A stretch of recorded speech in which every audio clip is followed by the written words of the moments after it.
So looking at the position, it's kind of clear that we have to rely on our G and F pawns, simply because our pawns on the queen side are immobilized. Now one might wonder, I think the first question is what happens if we take on b7, trapping the knight on a7, and here the answer is we are completely busted. Both captures either on h4 or on f4 are good enough for the win, as is knight b5. Let me just show you one sample line.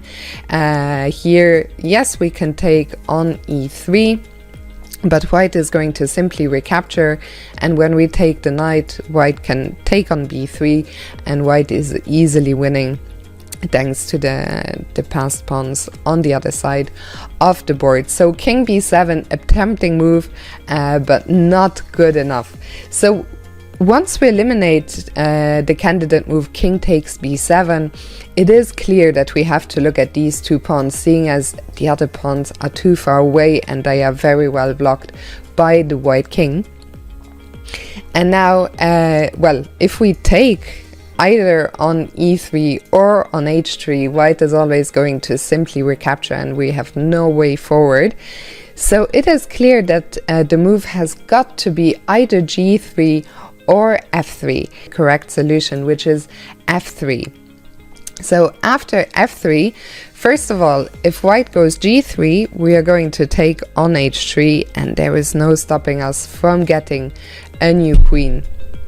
If white now gets a new queen and tries to bring the knight back into the defense, there is just not enough time to do that, because after, let's say, knight d4, if we take on g3, white is very, very close actually with the knight to stop us, but we now get to take on h3, and together the pawns will be unstoppable. So this was a good attempt by white, but it is not good enough. And finally, let's look at what happens if white simply recaptures on f3. We of course want to take on h3, get the pawn running, and white is just not in time here to get back on the next move, but instead we are simply going to take the pawn on b7, and the knight is not in time to stop that h-pawn. So after knight e5 we're going to push, and as you can see, white is just one tempo short, and so we are going to get a new queen and a winning position.